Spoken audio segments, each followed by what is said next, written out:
Welcome to LKG classes.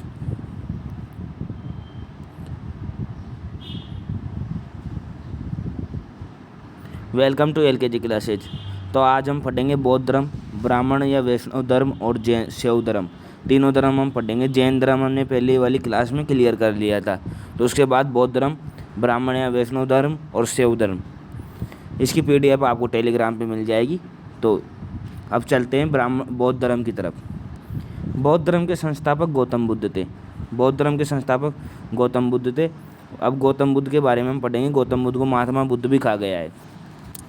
तो जो महात्मा बुद्ध का जन्म नेपाल की तराई में स्थित कपिलवस्तु गणराज्य में लुम्बिनी ग्राम में 563 ईसा पूर्व में हुआ।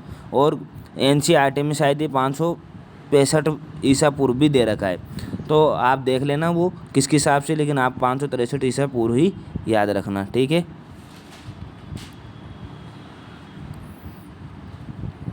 563 ईसा पूर्व आप याद रखना। लुम्बिनी ग्राम में कपिलवस्तु गणराज्य था उस टाइम पे। कपिलवस्तु गणराज्य था, ठीक है। इनकी माता का नाम महामाया था।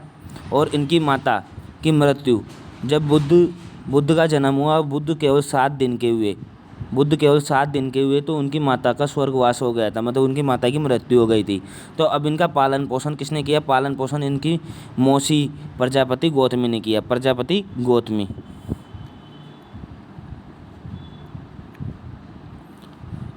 गौतमी ने इनका पालन पोषण किया,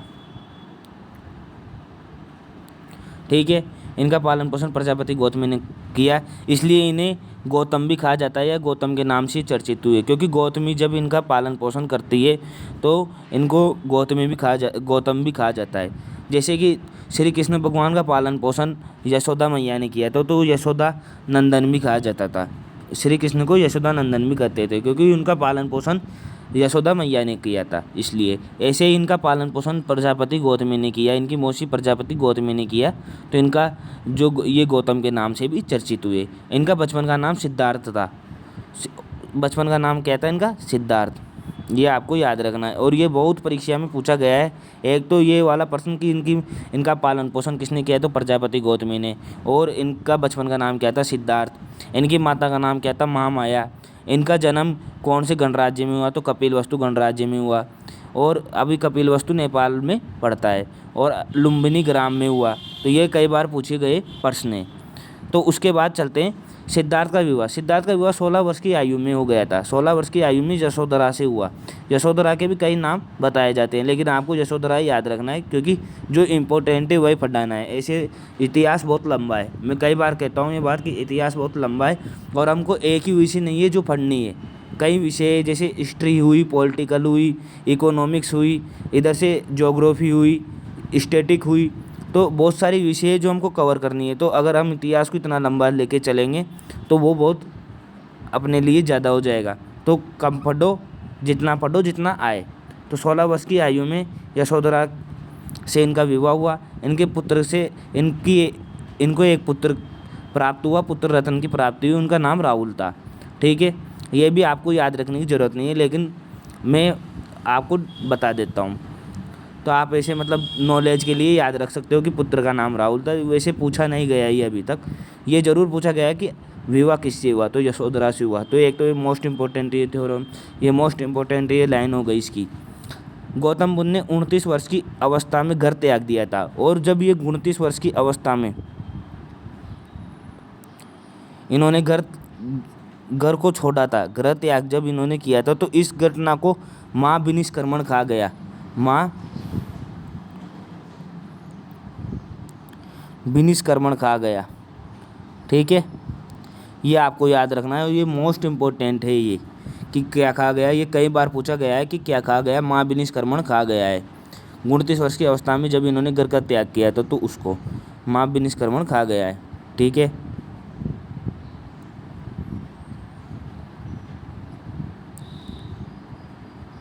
महाविनिष्क्रमण इनको कहा गया है। बुद्ध के सारथी का नाम चन्ना, ये भी याद रख लेना, ये कई बार पूछा गया है क्योंकि चन्नाई इनको छोड़ने गया था इनके राज्य से थोड़ी दूर। चन्ना और घोड़े का नाम खंतक था, ये याद कर लेना। ये ऐसे तो पूछा नहीं जाता है, लेकिन कई बार 1-2 बार पूछा गया है, तो थोड़ा बहुत आप याद रख लेना कि सारथी का नाम चन्ना और घोड़े का नाम कंतक था, और ये इनको मतलब जो इनके नगर से बाहर छोड़ने गए थे कुछ दूरी तक। गौतम बुद्ध गया पहुँचे। गौतम बुद्ध जब यहाँ से जब वो निकले, घर त्याग उन्होंने किया, तो वो पहले उरुवेला पहुँचे थे।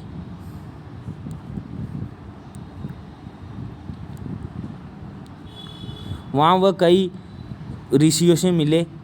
उसमें एक ऋषि राम ऋषि था, ऐसे उसका नाम था, राम ऋषि। तो वो वहाँ उरुवेला में उससे मिले, फिर वो गया पहुँचे। उरुवेला से वो गया पहुँचे।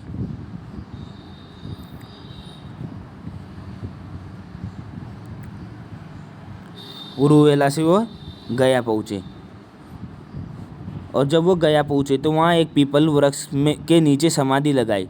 पीपल वृक्ष के नीचे उन्होंने एक समाधि लगाई, और उन्हें 8वें दिन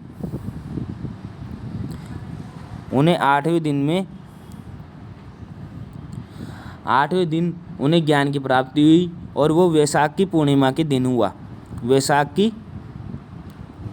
उस दिन वैशाख की पूर्णिमा थी, जिस दिन उन्हें ज्ञान की प्राप्ति हुई। तो ये चीज़ आपको याद रखनी है, क्योंकि कई बार पूछा गया है कि वैशाख की पूर्णिमा के दिन किनको ज्ञान की प्राप्ति हुई, या बुद्ध को ज्ञान की प्राप्ति कौन से दिन हुई, तो वैशाख की पूर्णिमा के दिन। और इस वृक्ष को जिस वृक्ष के नीचे इन्होंने समाधि लगाई, उन्हें बोधि वृक्ष भी कहा गया है। इस वृक्ष को बोधि वृक्ष भी कहा गया है, ये भी आपको याद रखना है। बोधि वृक्ष भी इन्हें कहा गया है। और इसके बाद वो बुद्ध कहलाए। ठीक है, इसके बाद चलते हैं अगले तरफ। महात्मा बुद्ध का अर्थ क्या है, मतलब महात्मा है और बुद्ध का अर्थ क्या है, इसमें ये पूछ रहा है कि बुद्ध का अर्थ क्या है। बुद्ध का अर्थ है सत्य है ज्ञान जिसका, मतलब जो महात्मा जिसका ज्ञान सत्य है वो बुद्ध कहलाता है। आपको ये याद रखना है। शाक्य मुनि का अर्थ, मतलब शाक्य का अर्थ क्या है, इसमें ये पूछा है कि शाक्य का अर्थ क्या है। तो शाक्य का अर्थ है सर्वशक्तिमान।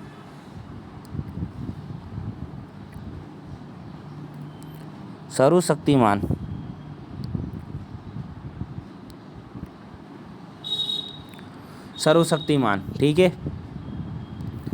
ज्ञान प्राप्ति के बाद बुद्ध गया से सारनाथ पहुँचे, और इसके बाद ये गया से सारनाथ गए और वहाँ 5 ब्राह्मणों को उपदेश दिया। क्योंकि जब ये सारनाथ पहुँचे तो इन्होंने देखा कि वहाँ 5 ब्राह्मण तपस्या कर रहे हैं। ठीक है, वहाँ 5 ब्राह्मण तपस्या कर रहे हैं, तो इन्होंने जो पहला उपदेश था वह 5 ब्राह्मणों को दिया, और यही इनका प्रथम उपदेश था। सारनाथ में इन्होंने प्रथम उपदेश दिया। ये कई बार पूछा गया है कि इन्होंने अपना प्रथम उपदेश कहाँ दिया, तो प्रथम उपदेश इन्होंने सारनाथ दिया। और इस बौद्ध धर्म में इस घटना को धर्म चक्र परिवर्तन कहा गया है। ये आप याद रखना कि बौद्ध धर्म में इस घटना को धर्म चक्र परिवर्तन कहा गया है।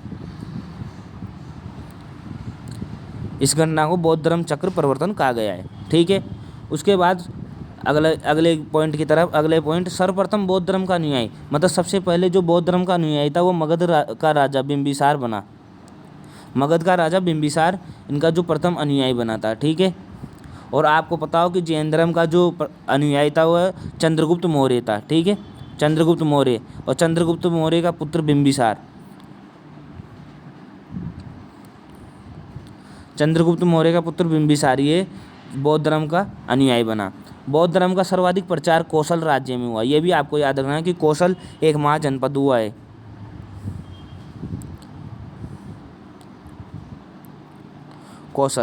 उस कौशल राज्य में सबसे ज़्यादा प्रसार बौद्ध धर्म का हुआ। 80 वर्ष की अवस्था में 483 ईसा पूर्व, और NCERT में दे रखा है, मैं दोनों डेट लेके चल रहा हूँ, NCERT की भी डेट लेके चल रहा हूँ ताकि आपको कोई कन्फ्यूजन नहीं हो। 486 ईसा पूर्व।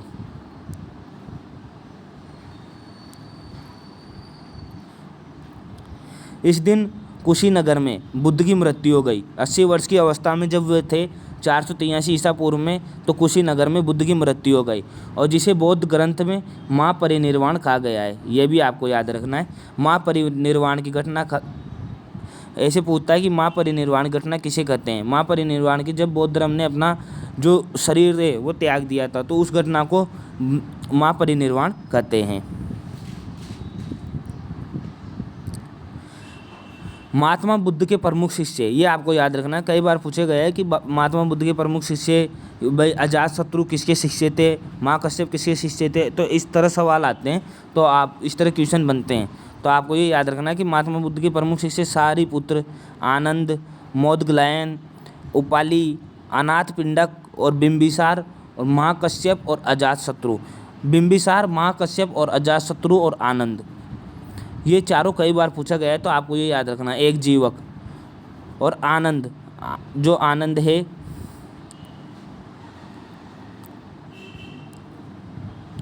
ये महात्मा बुद्ध का सबसे प्रिय छात्र था, यह सबसे प्रिय शिष्य था। जो आनंद है वो महात्मा बुद्ध का सबसे प्रिय शिष्य था, सॉरी, ये शिष्य था महात्मा बुद्ध का सबसे प्रिय, ये आपको याद रखना है। कई बार पूछा गया है कि महात्मा बुद्ध का सबसे प्रिय शिष्य कौन था, तो सबसे प्रिय शिष्य आनंद था। बौद्ध धर्म के अष्टांगिक मार्ग, सम्यक दृष्टि, सम्यक संकल्प, सम्यक वाक, मतलब सम्यक दृष्टि, संकल्प, वाक, कर्मांत, सम्यक आजीव और सम्यक व्यायाम और सम्यक स्मृति और सम्यक समाधि, तो ये अष्टांगिक मार्ग है बौद्ध धर्म के।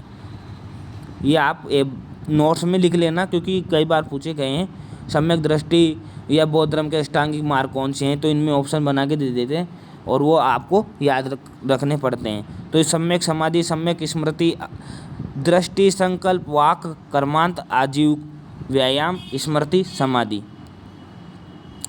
दृष्टि, संकल्प, वाक, कर्मांत, आजीव, व्यायाम, स्मृति, समाधि, 4-5 बार आप इनको पढ़ोगे ना बार बार, भाई दृष्टि, संकल्प, वाक, कर्मांत, आजीव, व्यायाम, स्मृति, समाधि, दृष्टि, संकल्प, वाक, कर्मांत, आजीव, व्यायाम, स्मृति, समाधि, तो आपको ये याद हो जाएंगे। ठीक है, इतना कठिन नहीं है बौद्ध धर्म, और आपको आराम से समझ में आ रहा होगा, ऐसी बात नहीं है, क्योंकि मैं इसमें ज़्यादा रायता मैंने फैलाया ही नहीं, जो मोस्ट इम्पोर्टेंट था वो मैं इसमें लाया हूँ।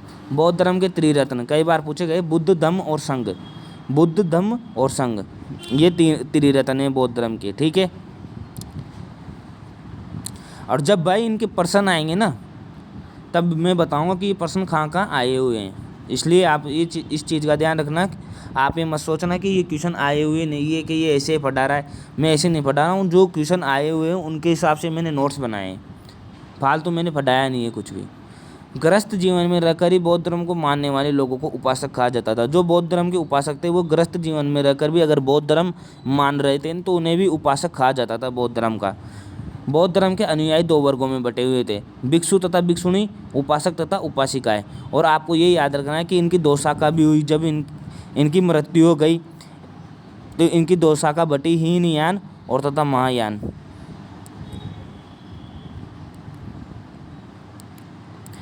जैसे जैन धर्म 2 शाखा में बट गया था ना, श्वेतांबर और दिगंबर, वैसे ही बौद्ध धर्म भी 2 शाखाओं में बट गया था, हीनयान तथा महायान।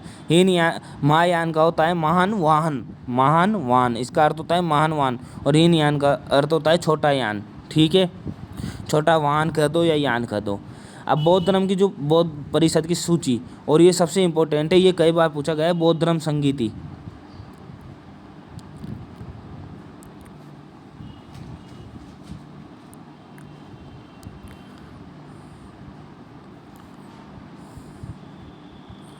ये कई बार पूछा गया है बौद्ध धर्म संगीति। ठीक है, तो ये तो आपको याद रखनी है। प्रथम कब हुई, द्वितीय कब हुई, तृतीय कब हुई, चतुर्थ कब हुई। तो प्रथम कब हुई, प्रथम राजगृह में हुई, स्थान कौन सा है, राजगृह, और 583 ईसा पूर्व हुई। ये आपको याद रखना है, 583 ईसा पूर्व हुई। अजातशत्रु इस टाइम पे सरक सकते।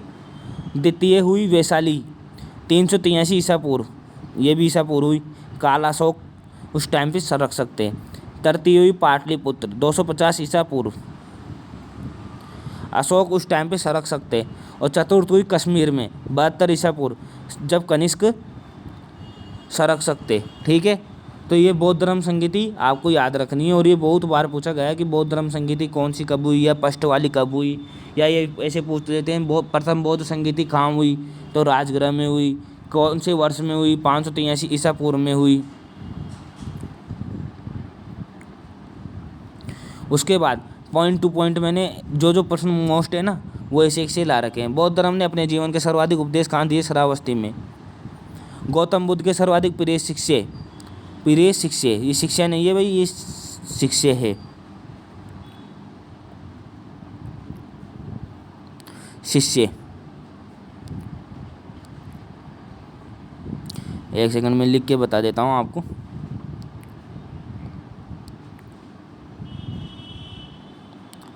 शिष्य है ये, ठीक है। तो बौद्ध धर्म के सर्वाधिक प्रिय शिष्य आनंद थे। बौद्ध धर्म ग्रहण करने वाली पहली महिला प्रजापति गौतमी थी, जो इनकी मौसी थी। निर्वाण का अर्थ है जीवन मरण के चक्र से मुक्त हो जाना। निर्वाण का अर्थ क्या है? जीवन मरण के चक्र से मुक्त हो जाना, अर्थात मुक्ति पा लेना। बुद्ध ने अपने उपदेशों में पाली भाषा का प्रयोग किया। पाली भाषा का प्रयोग बुद्ध ने अपने उपदेशों में किया। बोध गया में स्थित वह बोधि वृक्ष जिसके नीचे बुद्ध को ज्ञान प्राप्त हुआ, गौड़ के राजा शशांक द्वारा कटवाया गया था। गौड़ के राजा शशांक थे जिन्होंने बोधि वृक्ष को कटवा दिया था। तो ये भी आपको याद रखना है। ये मान लो इम्पोर्टेंट ही है, ये तो कई बार पूछा गया है। इस पर तो मैं चिन्ह मार्क कर देता हूँ आपको। ये वाला तो आप याद कर लेना, क्योंकि इसमें कई बार पूछा गया कि बोध गया में स्थित वह बोधि वृक्ष जिसके नीचे बुद्ध को ज्ञान प्राप्त हुआ, वो कौन से राजा द्वारा कटवाया गया था? तो गौड़ के राजा शशांक द्वारा कटवाया गया था। उसके बाद महात्मा बुद्ध के उपदेश यथार्थवाद की भावना से प्रेरित थे। महात्मा बुद्ध के जो उपदेश थे वो यथार्थवाद की भावना से प्रेरित थे। चीन से बौद्ध धर्म कोरिया और जापान गया। पहले ये चीन गया, चीन से फिर कोरिया और जापान, और अभी के टाइम पे आपको पता है कि कोरिया, जापान और चीन, इन देशों के जो लोग हैं वो बौद्ध धर्म को ज़्यादा मानते हैं। और ये अपने जैसे बिहार में बोध गया है, अभी गया के नाम से, मतलब बोध गया के नाम से जानते हैं अपन। तो बोध गया के नाम से वहाँ पे भी कई जापान के लोग आते जाते रहते हैं और रहते हैं, क्योंकि वहाँ पे बोधि वृक्ष है। सारनाथ, कुशीनगर, ये सब यहीं पे है। तो यहीं पे कई बौद्ध जो ये लोग रहते हैं जो जिन्होंने बौद्ध धर्म अपना रखा है, उन्हें बौद्धि कहा जाता है। तो कई बौद्धि आपको वहाँ पे मिल जाएंगे। बुद्ध चरित्र को बौद्ध धर्म का महाकाव्य माना जाता है। बुद्ध चरित्र को बौद्ध धर्म का महाकाव्य माना जाता है। अशोक के शासन काल में उसके पुत्र महेंद्र और पुत्री संघमित्रा। आपको पता है कि अशोक ने कलिंग का युद्ध अशोक लड़ा था।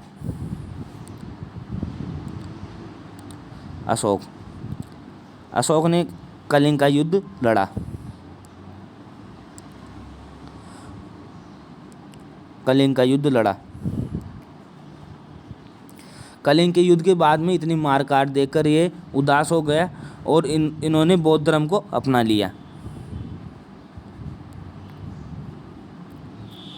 बौद्ध धर्म को ये अपना लिए और ये अपनी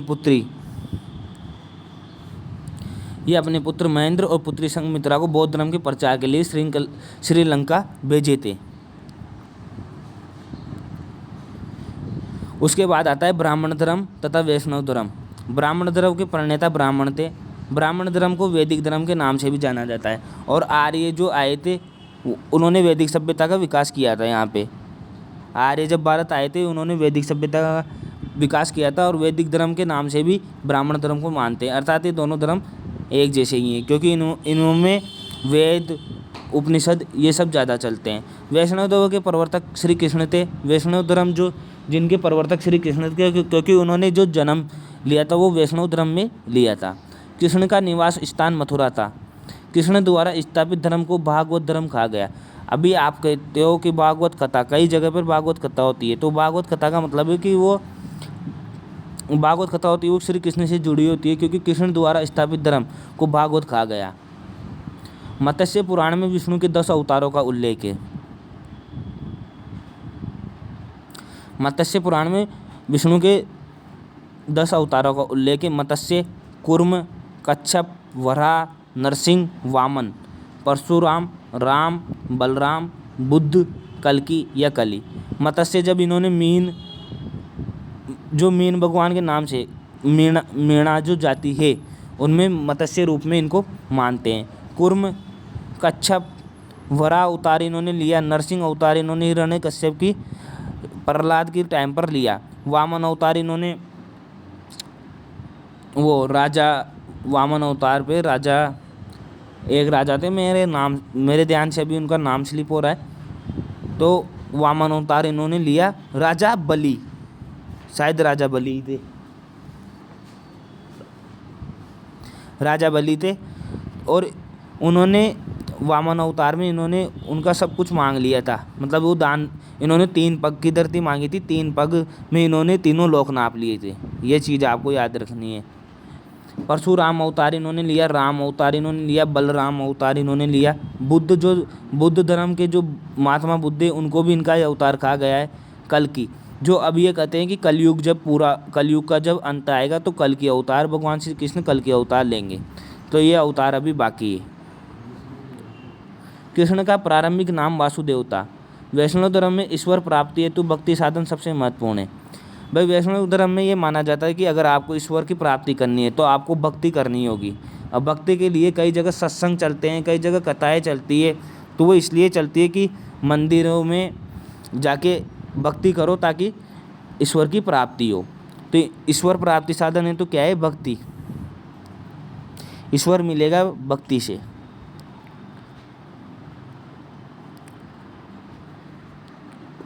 वैष्णव धर्म में मंदिर तथा मूर्ति पूजा को विशेष महत्व दिया गया।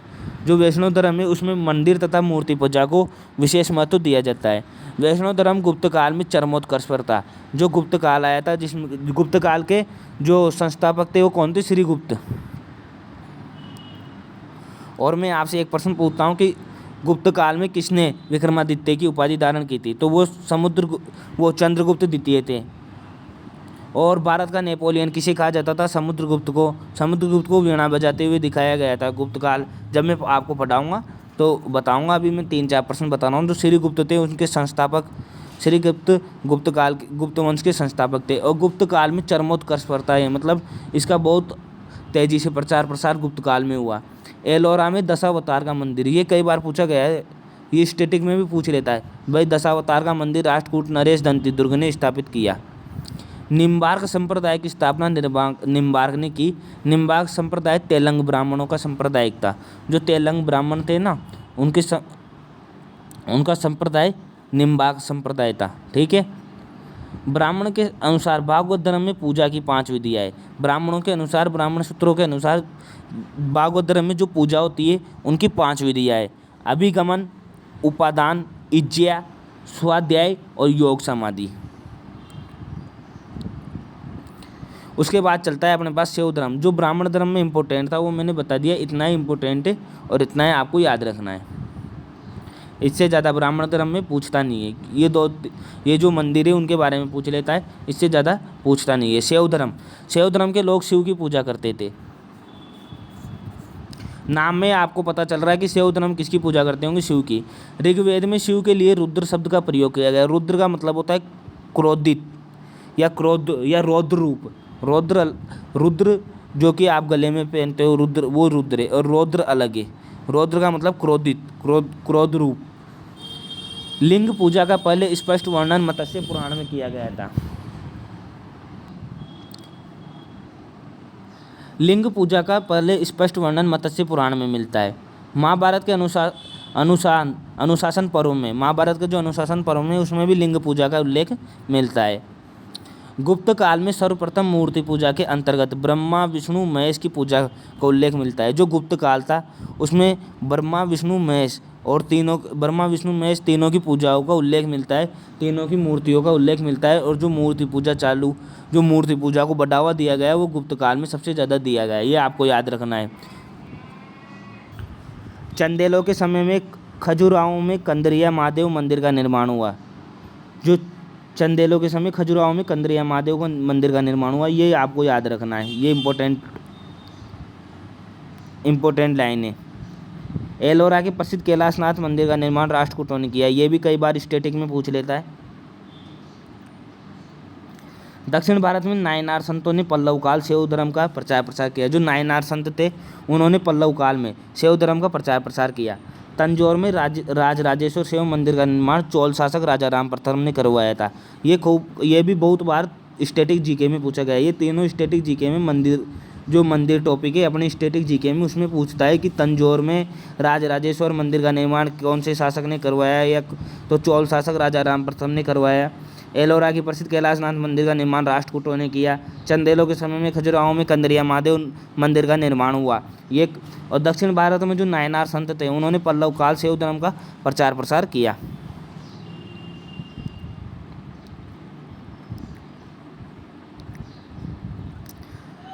और तो मैंने आपको इसमें मोस्ट टॉपिक बताई दिए।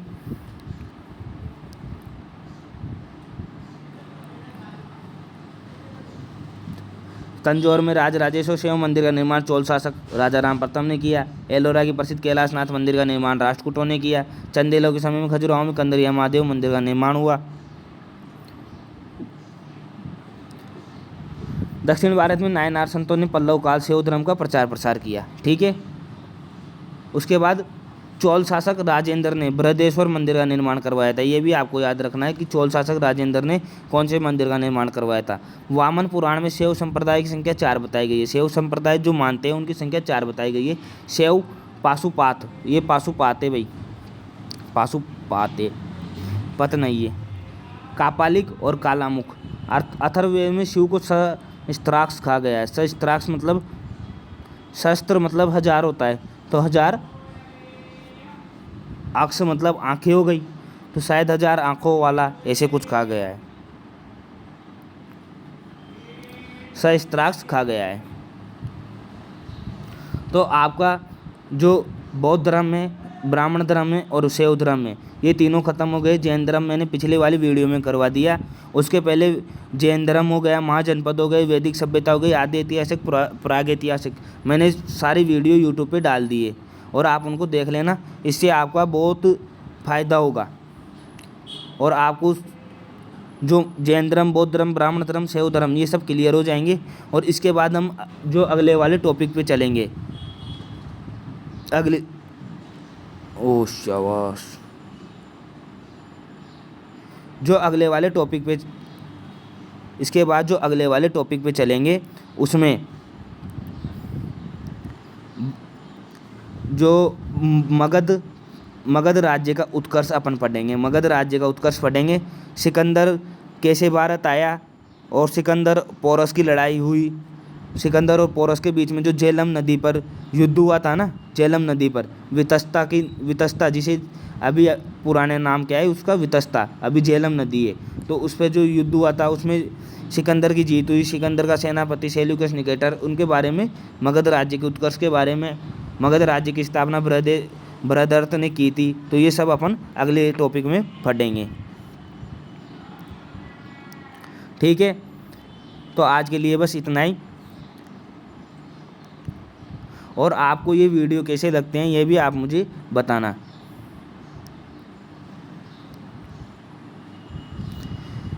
तो थैंक यू आपको बहुत बहुत वीडियो देखने के लिए, धन्यवाद आपका बहुत बहुत। और ये सब इसमें आप ये सारे वीडियो लाइन से देखना तो आपको पूरी हिस्ट्री समझ में आ जाएगी। मैं धीरे धीरे पूरी हिस्ट्री को कवर कर लूँगा। तो thanks for watching this video.